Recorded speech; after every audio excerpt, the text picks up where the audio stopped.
பிரியமானவர்களே, இயேசு கிறிஸ்துவின் நாமத்தினாலே அன்பின் வாழ்த்துக்கள். இந்த வீடியோ வழியா உங்களை சந்திப்பது மிகுந்த சந்தோஷமான காரியம். இன்றைக்கு ஆண்டவருடைய வார்த்தை உங்களோடு கூட பகிர்ந்து கொண்டு உங்களுக்காக ஜெபிக்கும்படிக்கு நான் விரும்புகிறேன். இப்பொழுது நம்ம ஆண்டவருடைய வார்த்தையை கேட்க போகிறோம். ஒரு நிமிடம் என்னோடு கூட இணைந்து ஜெபம் பண்ணுவீங்களா? அன்பின் பரலோக தகப்பனே, இந்த நாளுக்காக உமக்கு நாங்கள் நன்றி செலுத்துகிறோம் அப்பா. இப்பொழுதும் பரிசுத்த ஆவியானவர் உம்முடைய வசனத்தை நாங்கள் தியானிக்கும் பொழுது எங்களோடு கூட இடைப்பட்டு பேசும், எங்களை தொடும், எங்களை ஆசீர்வதியும். இயேசு கிறிஸ்துவின் நாமத்தில் வேண்டிக் கொள்கிறோம் ஜீவன் தந்த நல்ல பிதாவே, ஆமேன், ஆமேன். என்னோடு கூட 1 சாமுவேல் 3வது அதிகாரம் 9, 10வது வசனம்.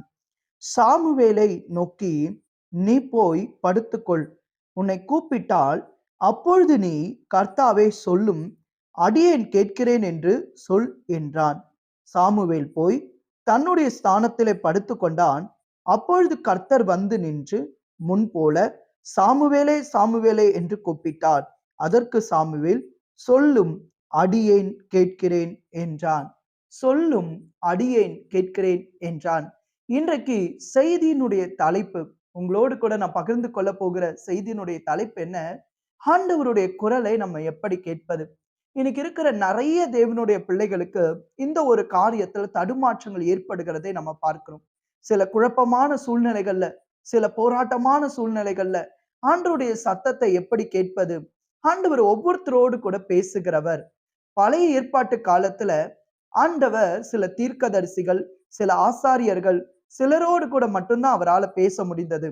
ஆனா புதிய ஏற்பாட்டு காலத்துல பரிசுத்த ஆவியானவர் மூலமாக தேவன் ஒவ்வொரு தேவனுடைய பிள்ளைகளோடு கூட இந்த காலகட்டத்திலும் அவர் பேசிக் கொண்டிருக்கிறார், இடைப்பட்டு கொண்டிருக்கிறார். தன்னுடைய ஆலோசனைகளை ஆண்டவர் தன்னுடைய பிள்ளைகளுக்கு கொடுத்து கொண்டிருக்கிறார். அப்ப ஆண்டவருடைய சத்தத்தை குறித்து இந்த நாள்ல நம்ம தியானிக்கும் பொழுது தெளிவாய் அதுல இருக்கிற காரியத்தை நாம் அறிந்து கொள்ள முடியும். என்னோடு கூட இந்த சத்திய வசனங்களை நீங்க கவனிப்பீர்கள் என்று சொன்னால், இன்றைக்கு கர்த்தர் இந்த வார்த்தையின் மூலமா உங்களோடு கூட பேசி நீங்க ஆண்டவருடைய சத்தத்தை கேட்பதற்கு பரிசுத்த ஆவியானவர் கிருபை தருவார். அருமையான கர்த்தருடைய பிள்ளைகளே, இந்த இடத்துல நம்ம பார்க்கிறோம், சாமுவேல் என்ற ஒரு சிறு பையன் என்ன பண்ணுகிறான்? தேவனுடைய குரலை கேட்கிறான். அவன் தேவாலயத்திலே வேலை செய்து தேவனை பற்றின சில காரியங்களை அவன் அறிந்து வைத்திருக்கிறான். அப்பொழுது ஒரு நாள் அவன் தன்னுடைய பணிகளை முடித்து அந்த ஆலயத்துல போய் அவன் படுத்துக் கொள்ளும் பொழுது அவனுக்கு மேல இருந்த ஏலி என்கிற ஊழியக்காரரும் படுத்து இருந்தார். அப்போ அவர்களுக்கு இரவுல ஒரு சத்தம் சாமுவேலுக்கு கேட்கிறது. சாமுவேலே சாமுவேலே என்று சொல்லி ஒரு சத்தம் கேட்கிறது. இந்த சாமுவேல் நினைத்தார், நம்மள இந்த ஏலி தாத்தா தான் கூப்பிடுறார் போல இருக்கு, ஏதோ அவருக்கு ஒரு உதவி தேவைப்படுகிறது என்று சொல்லி அவன் ஓடி போய் கேட்கிறான். நான் என்ன செய்யணும்னு சொல்லி கேட்கும் பொழுது அவர் சொல்றார், என் மகனை நான் உன்னை கூப்பிடலப்பான், வந்து படுத்து கொண்டான். 2வது தரமும் அந்த சத்தம் கேட்கிறது. அவன் போய் ஏலியின் இடத்துல போய் கேட்கிறான். ஏலி சொல்லுகிறார், நான் கூப்பிடலப்பா, நீ போய் படுத்துக்கொள் என்று சொல்லி. 3வது தரம் அந்த சத்தம் கேட்ட உடனே சாமுவேல் மறுபடியும் வந்து ஏலியின் இடத்துல கேட்கிறார், ஐயா நீங்க என்ன கூப்பிட்டீங்களா? உடனே ஏலி சொல்லுகிறார், அவருக்கு அப்பதான் ஒரு காரியம் அவருடைய மைண்ட்ல ஸ்ட்ரைக் அவுட் ஆகுகிறது. என்ன இத்தனை தரம் இவனுடைய காதுகளுக்கு ஒரு சத்தம் கேட்கிறது என்று சொன்னா அது கர்த்தருடைய சத்தமா மட்டும்தான் இருக்கணும் என்று சொல்லி அவர் சொல்லி கொடுக்கிறார். அன்றைய சத்தத்தை கேட்கும் போது எப்படி நம்மளை தாழ்த்த வேண்டும் என்று சொல்லி அழகா இந்த சாமுவேலுக்கு சொல்லி கொடுக்கிறார். நீ இப்போ போயிட்டு மறுபடியும் அந்த சத்தம் கேட்குமானா, கர்த்தாவே சொல்லும், அடியேன் கேட்கிறேன் என்று சொல் என்று சொல்லுகிறார். சாமுவேலும் அப்படியே அந்த வார்த்தைகளுக்கு கீழ்ப்படிந்து அதே போல ஆண்டவருடைய சத்தம் அவனுக்கு மறுபடியும் கேட்கும் போது சொல்லும், அடியேன் கேட்கிறேன் என்று சொல்லி அவர் தேவ சத்தத்தை கேட்கிறதுக்கு தன்னை ஒப்பு கொடுக்கிறார். நடந்தது என்ன? கர்த்தர் அந்த இரவு முதற்கொண்டு அவனோடு கூட பேச ஆரம்பிக்கிறார். அந்த ஒரு ஏஜ்ல இருந்து ஆண்டவர் பேச ஆரம்பிக்கிறார். சாமுவேலுடைய முதிர் வயது வரைக்கும் அவன் கர்த்தருடைய சத்தத்தை கேட்டு அந்த அனுபவத்துக்குள்ளாய் வளர்ந்து அநேக ஜனங்களுக்கு அவன் ஆசீர்வாதமாய் மாறுகிறான். இப்போ அவனுக்குள்ள எந்த கலக்கமும் இல்லை. அவனுடைய முதிர் வயதுல ஆண்டவருடைய சத்தம் கேட்கும் போது அவனுக்கு எந்த கலக்கமும் இல்லை. ஏனென்று சொன்னா தேவனுடைய சத்தத்தை படிப்படியாய் கேட்டு கேட்டு கேட்டு அந்த சத்தத்தை அவன் உணர்ந்தவனாய் வளருகிறதை நாம் பார்க்கிறோம். ஆம் பிரியமானவர்களே, இன்றைக்கும் ஆண்டவர் நம்மோடு கூட பேசுகிறவர்.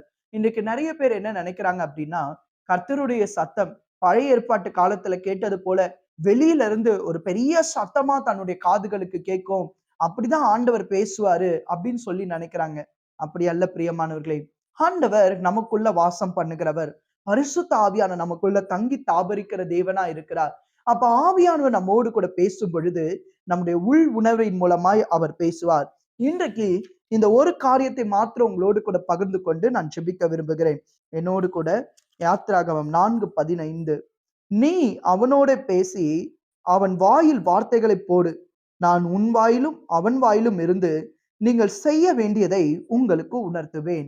ஆண்டவர் சொல்லுகிறார், மோசையும் ஆரோனையும் பார்த்து சொல்லுகிறார், நீ மோசே நீ ஆரோனுக்கு சொல்லு, உன் சார்பில் அவன் பேசுவான், நீங்க என்ன பேசணும், நீங்க என்ன செய்யணும் என்பதை நான் உங்களுக்கு உணர்த்துவேன் என்று சொல்லுகிறார்.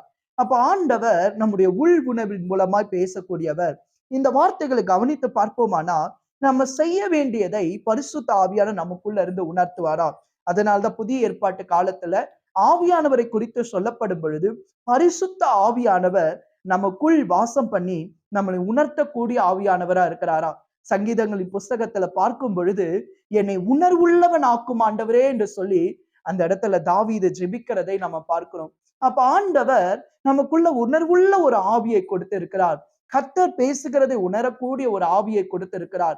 நம்ம ஆண்டவருடைய பிரசன்னத்துல காத்திருக்கும் பொழுது நம்முடைய இருதயத்தை ஆண்டவர் சத்தம் கேட்கிறதுக்காக நாம் திறந்து கொடுக்கும் பொழுது தேவன் நம்மோடு கூட பேசக்கூடியவரா இருக்கிறார். தேவன் நம்மோடு கூட இடைப்படக்கூடியவரா இருக்கிறார். பல நேரத்துல பரிசுத்த ஆவியானவர் என்னோடு கூட இந்த அனுபவத்தின் மூலமாய் பேசி இருக்கிறார். உள் உணர்வின் மூலமாய் கர்த்தர் உணர்த்தி இருக்கிறார். அப்போ அப்படி உணர்த்தின பொழுது அதுல நிறைய ஆலோசனைகளை ஆண்டவர் எனக்கு கொடுத்து வழி நடத்தி இருக்கிறார். அதே தேவன் உங்களுக்கு ஆலோசனை கொடுத்து நடத்துவார். பாருங்க, ஒரு அருமையான சகோதரன், வேதாம கல்லூரி படிக்கிற ஒரு அருமையான சகோதரன், ஒரு நாள் அவருக்குள்ள ஒரு கேள்வி எழுந்ததாம். ஆண்டவர் பேசுவாரா, ஆண்டவர் இடைப்படுவாரா என்று சொல்லி ஒரு கேள்வி எழுந்ததாம். அவர் தன்னுடைய மாலை வகுப்பை முடித்து கொண்டு தன்னுடைய காரை ஸ்டார்ட் பண்ணி ஓட்டும் பொழுது திடீர் என்று சொல்லி அவருடைய உள்ளத்துல ஒரு உணர்வு ஏற்பட்டதாம். என்ன உணர்வு? அவர் வழக்கமா போகிற அந்த டைரக்ஷன், வழக்கமா போகக்கூடிய அந்த பாதையில போகாதபடிக்கு மாற்று பாதையில செல்லும்படியான ஒரு உணர்வு ஏற்பட்டதாம். அவர் அப்படியே அந்த மாற்று பாதையில சென்றாராம். ஒரு கடையை அவர் தாண்டி போகும்போது உள்ளத்துல மறுபடியும் அடுத்த ஒரு உணர்வு ஏற்பட்டதாம். அந்த கடையில இறங்கும்படியா இவர் இறங்கி நிற்கிறார். என்ன செய்யணும் என்பது தெரியல. மறுபடியும் அடுத்த ஒரு உணர்வு, ஒரு சில பால் பாக்கெட்டை வாங்கும்படி வாங்கினார். சில பிஸ்கெட்ஸை வாங்கும்படி அவருக்கு உணர்த்தப்பட்டதாம். எல்லாவற்றையும் வாங்கினார். எதுக்காக வாங்கினார், ஏன் வாங்கினார் அவருக்கே தெரியல. இன்னும் சில தூரம் போன உடனே ஒரு அபார்ட்மெண்ட்டை தாண்டி போகும் பொழுது, அவர் இருந்த அந்த தேசத்துல ஒரு பெரிய அபார்ட்மெண்ட்டை தாண்டி போகும்போது அந்த இடத்துல அவர் அந்த காரை நிறுத்தும்படி உள்ளத்துல ஒரு உணர்வு ஏற்பட்டதாம். நிறுத்தி அந்த இடத்துக்கு போகும் பொழுது நினைத்தாராம், எதற்காக இந்த உணர்வு நமக்குள்ள வருகிறது என்று சொல்லி தெரியவில்லையே என்று சொல்லி கடைசியில பார்த்தா அந்த அபார்ட்மெண்ட்ல ஒரு குறிப்பிட்ட வீட்டுக்குள்ளாய் அவர் போகும்படி உணர்த்தப்பட்டார். அப்ப அதனுடைய காலிங் பெல்ல அடித்த பொழுது ஒரு சகோதரன் வந்து கதவை திறந்தார். அப்ப அவர் சொன்னார், ஐயா நீங்க கிறிஸ்தவரா? ஆமா நான் கிறிஸ்தவர். ஐயா ஒண்ணும் இல்ல, நான் இந்த வழியா போகும் பொழுது என்னுடைய உள்ளத்துல ஒரு உணர்வு ஏற்பட்டது. என்னுடைய உள்ளத்துல யாரோ ஒருத்தர் பேசுகிறது போல இருந்தது. உங்க வீட்டை சந்திக்கும்படி யாரோ ஒருத்தர் சொன்னது போல இருந்ததுன்னு அவர் உள்ள வரவேற்றார். பார்த்தா அவருக்கு சின்ன சின்ன கை குழந்தைகள் வைத்துக்கொண்டு அவர் இருந்தாரா. அப்போ அவங்க வீட்டுல இருக்கும் பொழுது அவர் தன்னுடைய கையில வாங்கிட்டு வந்த பொருட்களை கொடுக்கும் பொழுது அவர் சொன்னாரா, ஐயா என்னுடைய பிள்ளைகளுக்கு பால் வாங்குறதுக்கு கூட காசு கிடையாது. நான் முழங்கால் படியிட்டு ஆண்டவரை நோக்கி பார்த்து விண்ணப்பம் செய்தேன். ஆண்டவர் எப்படியாயும் எங்க தேவையை சந்திப்பார் என்ற விசுவாசத்தோடு கூட நான் ஜெபித்துக் கொண்டிருந்தேன். கரெக்டா நீங்க இந்த காரியத்தை செய்றீங்க என்று சொல்லி முன்பின் அறியாத நபர்கள் அன்றைக்குதான் அவருக்கு தெரிந்ததாம், கர்த்தர் இப்படியும் நம்மோடு கூட பேசுவார் என்று சொல்லி. நான் சொல்லுகிற சாட்சிகள் அநேக ஆண்டுகளுக்கு முன்புதான் நடந்த ஒரு ஒரு மிக முக்கியமான ஒரு சம்பவம். ஒரு ஊழியக்காரர் அதை தன்னுடைய புஸ்தகத்துல எழுதியிருந்தார். ஆம் பிரியமானவர்களே, இன்றைக்கும் கர்த்தர் நம்மோடு கூட இடைப்படுகிறவர், நம்ம செய்ய வேண்டியதை நமக்கு உணர்த்துகிறவர், நம்ம செய்ய வேண்டியதை ஆண்டவர் செய்ய வைக்க நமக்கு உண்மை உள்ளவராய் இருக்கிறார். ஆம் பிரியமானவர்களே, 1 தீமோத்தேயு 1வது அதிகாரம் 5, 6வது வசனத்தை பார்க்கும் பொழுது, கற்பனையின் பொருள் என்னவெனில் சுத்தமான இருதயத்திலும் நல்மன சாட்சியிலும் மாயமற்ற விசுவாசத்திலும் பிறக்கும் அன்பே. ஆண்டவர் எப்படிப்பட்ட இருதயத்தோடு கூட பேசுவார், எப்படிப்பட்ட மனசாட்சியோடு கூட பேசுவார்? சுத்தமான இருதயம். நம்முடைய உள்ளத்துல கசப்பை வைத்துக்கொண்டு, நம்முடைய உள்ளத்துல கர்த்தருக்கு பிரியமில்லாத பாவங்களை வைத்துக்கொண்டு, நம்முடைய உள்ளத்துல தேவனுக்கு பிரியமில்லாத சிந்தனைகளை நம்ம சுமந்து கொண்டு, ஆண்டவரே என்னோட பேசும், ஆண்டவரே எனக்கு வழி நடத்தல தாரும் அப்படின்னு சொன்னா ஆண்டவர் அதுல இடைப்படவே முடியாது. ஆண்டவர் பேசவே முடியாது. ஏதோ ஒரு பாவம் நம்முடைய உள்ளத்துல ஆண்டவருக்கு பிரியம் இல்லாம ஒட்டி கொண்டு இருக்கோம்னு வச்சுக்கோங்களேன், நம்முடைய மனசாட்சி சுத்தம் இல்லாமல இருக்குமானா அதுல கர்த்தர் பேசி தெளிவா இடைப்பட முடியாது. அதனால்தான் வேத வசனம் சொல்லுகிறது, சுத்தமான இருதயம், சுத்தமான மனசாட்சி என்று சொல்லுகிறது. பவுல் இந்த சுத்த மனசாட்சியை குறித்து அழகாய் எழுதி வைத்திருக்கிறார். இந்த சுத்த மனசாட்சி எப்ப நமக்குள்ள வரும்? எபிரேயர் 9வது அதிகாரம் 14வது வசனத்தை நாம் பார்க்கும் பொழுது, நித்திய ஆவியினாலே தம்மை தாமே பழுதற்ற பலியாக தேவனுக்கு ஒப்பு கொடுத்த கிறிஸ்துவனுடைய ரத்தம் ஜீவனுள்ள தேவனுக்கு ஊழியம் செய்வதற்கு உங்கள் மனசாட்சியை சத்த கிரியைகளற சுத்திகரிப்பது எவ்வளவு நிச்சயம். அப்போ ஒரு சுத்தமான மனசாட்சி நமக்குள்ள வரணும் அப்படின்னா, தேவனுடைய குரலை நம்ம கவனமா கேட்கணும் அப்படின்னா, ஆண்டவர் பேசுவதை நம்ம உணரணும் அப்படின்னா, நம்முடைய மனசாட்சி பரிசுத்தமாக்கப்பட வேண்டியது அவசியமா இருக்கிறது. அது எப்படி நம்ம சுத்திகரிக்க முடியும்? இந்த உலகத்துல காணப்படுகிற விலையேறப்பட்ட சோப்புகளாலையும் விலையேறப்பட்ட கெமிக்கல்ஸாலையும் நம்முடைய உள்ளத்துல இருக்கிற அந்த அழுக்குகளை போக்கவே முடியாதாம். ஒன்றே ஒன்று, இயேசு கிறிஸ்துவினுடைய ரத்தம். அந்த ரத்தத்தால் நம்முடைய இருதயம் கழுவப்படும் பொழுது, அந்த ரத்தத்தால் நம்முடைய மனசாட்சி கழுவப்படும் பொழுது, அந்த இடத்துல பரிசுத்தம் உண்டாகிறது. தேவ ஆவியான நம்மோடு கூட பேசுகிறார். அல்லேலூயா, அல்லேலூயா. இன்றைக்கு நிறைய சமயத்துல அந்த சுத்த மனசாட்சி நம்ம விட்டு விலகி போகிறது. பொல்லாத பிசாசான இந்த கடைசி நாட்கள்ல என்ன பண்ணுகிறான்? பலவிதமான வீடியோஸ், பலவிதமான ஷார்ட்ஸ் இதெல்லாம் பார்க்க வைத்து அநேகருடைய இருதயத்தை கரப்பட வைக்கிறான். எனக்கு சிறு பிள்ளைகள் முதற்கொண்டு பெரியவர்கள் வரைக்கும் எல்லாரையும் ஒரு வலைத்தளத்துக்கு கீழாக அடிமைப்படுத்தி, செல்போனுக்குள்ளாக அவர்களை அடிமைப்படுத்தி, பலவிதமான வீடியோஸ்குள்ளாக அடிமைப்படுத்தி, நம்ம அதுல போய் உட்காரும் பொழுது நம்முடைய நேரங்கள் எப்படி திருடப்படுகிறது என்பதே தெரியாத அளவுக்கு நம்மளை உட்படுத்தி, அதன் வழியாக நம்முடைய மனசாட்சி வந்து கரைப்படும்படி செய்கிறான். ஆம் பிரியமானவர்களே, நம்ம ஆவியானவருடைய பிரசன்னத்துக்குள்ள ஒப்பு கொடுக்கும் பொழுது நம்ம எந்த இடத்துல தவறுகிறோம் என்பதை பரிசுத்த ஆவியான நமக்கு வெளிப்படுத்தி காண்பிப்பார். நமக்கு நம்ம செல்போனை உபயோகப்படுத்துவதோ, இல்ல நெட்ல சில காரியங்களை தேடி படிப்பதையோ, இல்ல சில கர்த்தருடைய வார்த்தைகளை யூடியூப்ல கேட்பதையோ நான் தவறு என்று சொல்லவில்லை. ஆனா மாறாக நம்முடைய நேரத்தை அதிகமா செலவழித்து தேவையில்லாத காரியங்களை நம்ம பார்க்கும்படி தூண்டப்பட்டு அதற்கு அடிமையாகும் பொழுது நமக்கே தெரியாம நாம் பாவத்துல சிக்கிக் கொள்ளுகிறோம். மனசாட்சி முழுவதும் தேவையில்லாத காரியங்கள் நிரம்பி இருக்கிறது. அதனாலதான் ஒரு சிலர் சொல்றாங்க, நாங்க தூங்கும் பொழுது எங்களுக்கு கனவு வந்து இப்படி வருது, ஒரே பேய் கனவா வருது, ஒரே இந்த மாதிரி ஒரு கனவு வருது, அந்த மாதிரி கனவு வருதுன்னுலாம் சொல்றாங்க. ஏன் தெரியுமா? நம்முடைய மனது முழுவதும் இப்படிப்பட்ட உலகத்தின் காரியத்தினால, உலகத்தின் சிந்தனைகளால் நிரம்பி இருக்கும்போது அதுதான் நம்முடைய நித்திரைக்குள்ளாக வருகிறது. நம்முடைய எண்ணங்கள்ல அது பதிவு செய்யப்பட்டு நமக்கே தெரியாம நமக்குள்ளாக போராட்டத்தை கொண்டு வருகிறது. அப்ப நம்ம அறிந்து கொள்ள வேண்டியது என்ன? இயேசு கிறிஸ்துவின் ரத்தம் நம்முடைய மனசாட்சியை கழுவி பரிசுத்தப்படுத்துமா? இயேசு கிறிஸ்துவனுடைய ரத்தம் நம்முடைய சத்த கிரியைகளற நம்மளை கழுவி சுத்திகரிக்குமா? அதனாலதான் ஒரு மனுஷனுடைய ஆத்துமா பாவம் செய்யும் போது அவனுடைய இருதயம், அவனுடைய உள்ளான மனசாட்சி கரைப்படுகிறது. அதை சுத்தமாக்குவதற்கு இயேசுவினுடைய ரத்தம் தேவைப்படுகிறது. ஆம் பிரியமானவர்களே, ஒருவேளை இந்த செய்தியை கேட்டுக்கொண்டிருக்கிற நீங்க கூட ஏதோ ஒரு விதத்துல உங்களுடைய மனசாட்சி உங்களை குற்றப்படுத்தி கொண்டே இருக்கலாம். ஒரு குற்ற மனசாட்சியில் நீங்க அகப்பட்டு கொண்டே இருக்கலாம். யாருக்கும் தெரியாம, எவருக்கும் புரியாம நீங்க தனியா செய்த சில பாவ காரியங்கள், உங்க கடந்த வாழ்க்கையில் நடந்த சில தவறுகள் உங்களுடைய உள்ளத்தை உறுத்தி கொண்டே இருக்கலாம். உங்க இருதயத்தை இந்த நாள்ல நீங்க திறந்து ஆண்டவருடைய ரத்தத்தின் மேல நீங்க நம்பிக்கை வைத்து அவருடைய ரத்தத்தால கழுவப்படுகிறதுக்கு உங்கள் இருதயத்தை ஒப்பு கொடுக்கும் பொழுது இயேசு கிறிஸ்துவின் ரத்தம் சகல பாவங்களை நீக்கி உங்களை கழுவி சுத்திகரிக்கும். உங்கள் இருதயத்தை பரிசுத்தமாக்கும். உங்க சிந்தனைகளை பரிசுத்தமாக்கும். பரிசுத்த ஆவியானவர் உங்களுக்கு விடுதலை தருவார். அப்போ தேவனுடைய சத்தத்தை கேட்பதற்கு முன்பதாக நம்மை நாமே ஆராய்ந்து பார்த்து நம்முடைய மனசாட்சியை பரிசுத்தப்படுத்த வேண்டும். நம்முடைய உள்ளத்தை நாம் சுத்திகரிக்க வேண்டியது அவசியமா இருக்கிறது. அப்படி ஆண்டவருடைய ரத்தத்தால நம்ம கழுவப்படும் பொழுது தேவன் நம்முடைய மனசாட்சி கொண்டே நம்மோடு கூட பேசுவார். நம்ம செய்ய வேண்டியதை ஆண்டவர் உணர்த்துவார். ஒரு வேலை விஷயமா போறீங்க, ஒரு திருமண காரியமா போறீங்க, அல்லது உங்க பிள்ளைகளுக்கு ஏதோ ஒரு காரியத்தை செய்யணும்னு நினைக்கிறீங்க. ஆண்டவர் இது உமக்கு சித்தமா சித்தம் இல்லையா? நீங்க உண்மையா ஜெபம் பண்ணீங்கன்னா ஆவியானவர் உங்க உள்ளத்துக்குள்ள பேசுகிறதை உங்களால உணர முடியும். ஆண்டவர் உங்களுக்கு உணர்த்துகிறதை உணர முடியும். ஆவியானவருடைய மிக முக்கியமான ஊழியமே என்ன? ஆலோசனை கொடுக்கிற ஊழியம். உங்களுக்கு ஆலோசனை கொடுத்து ஆண்டவர் நடத்துகிறதுக்கு போதுமானவரா இருக்கிறார். கடைசியா ஒரு வசனத்தை மாத்திரம் உங்களுக்கு நான் காண்பித்து முடிக்க விரும்புகிறேன். எபிரேயர் 8வது அதிகாரம் 10வது வசனத்துக்கு நேராக நம்முடைய வேதாமத்தை திருப்பலாம். அந்த நாட்களுக்கு பின்பு நான் இஸ்ரவேல் குடும்பத்தாரோட பண்ணும் உடன்படிக்கையாவது, என்னுடைய பிரமாணங்களை அவர்களுடைய மனதிலே வைத்து அவர்களுடைய இருதயங்களில் அவைகளை எழுதுவேன். நான் அவர்கள் தேவனாயிருப்பேன், அவர்கள் என் ஜனமாயிருப்பார்கள். ஆண்டவர் சொல்லுகிறார். ஆண்டவர் அவருடைய பிரமாணத்தை, அவருடைய கட்டளைகளை, அவருடைய வார்த்தைகளை நம்முடைய உள்ளத்துல பதிக்கிற தேவனா இருக்கிறாரா?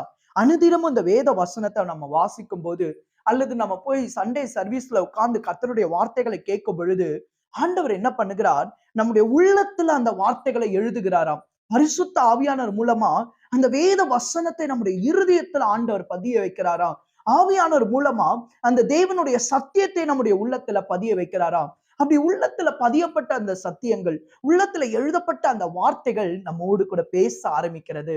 ஒருவேளை ஃபார் எக்ஸாம்பிளுக்கு நான் ஒரு காரியத்தை சொல்லுகிறேன். ஒருவேளை கடந்த ஞாயிற்றுக்கிழமை ஆராதனை நீங்க ஒரு செய்தியை கேட்கிறீங்கன்னு வைத்துக்கொள்ளுங்களேன். கீழ்ப்படிதலை குறித்து ஒரு செய்தியை கேட்கிறீங்க. அது முழுவதுமா நீங்க கவனத்தோடு கூட கேட்கும் பொழுது தேவ ஆவியானவர் இருதயத்துல பதிக்கிறார். உள்ளத்துல அந்த கற்பனைகளை எழுதுகிறார். நீங்க அதை உங்க உள்ளத்துக்குள்ள வாங்கி கொண்டு போறீங்க. போயிட்டு அடுத்த நாள் ஏதோ ஒரு சூழ்நிலை வருகிறது. நீங்க கீழ்ப்படியாத ஒரு சூழ்நிலை வருகிறது. உங்க குடும்பத்துக்குள்ள ஏதோ ஒரு விஷயத்துல உங்களால கீழ்ப்பட முடியாத ஒரு காரியங்கள் வருகிறது. உங்க பாஸ்கோ அல்லது உங்க கணவருக்கோ அல்லது உங்க மனைவிக்கோ ஏதோ ஒரு காரியத்துல உங்களுக்கு மேற்பட்டவங்களுக்கு கீழ்ப்பட முடியாத ஒரு சூழ்நிலை வருகிறது. உடனே இந்த வார்த்தைகள் உள்ளத்துல இருந்து உங்களோட பேசும். இந்த வாரம் தானே கீழ்ப்படிதலை பத்தி கேட்ட, நீ கீழ்ப்படியணுமேன்னு சொல்லி ஆண்டவர் உள்ளத்துல பேசுவார். உடனே நம்ம நினைப்போம், அதெல்லாம் கிடையாது, அதெல்லாம் எப்பயுமே நம்ம கேட்கிற பிரசங்கம் தானே அப்படின்னு சொல்லிட்டு நம்ம அசால்ட்டா அதை எளிதா விடும் பொழுது என்ன நடக்கிறது? அந்த வார்த்தைகளுக்கு நாம் கீழ்ப்படியாம போகும் பொழுது, அந்த வார்த்தைக்கு நம்முடைய இருதயத்தை விட்டு கொடுக்காம போகும் பொழுது, மனதில் எழுதப்பட்ட இந்த எழுத்துக்கள் அப்படியே அழிக்கப்படுகிறது இல்ல? அப்ப நம்ம உண்மையான இருதயத்தோடு கூட ஒப்பு கொடுக்கும் பொழுது, தேவன் தன்னுடைய வார்த்தைகள் மூலமா நம்மளோடு கூட பேசுகிறார். நம்முடைய உள்ளத்துல பதிக்கிறார். ஒவ்வொரு காரியத்தையும் கர்த்தர் நம்மோடு கூட பேசுவார்.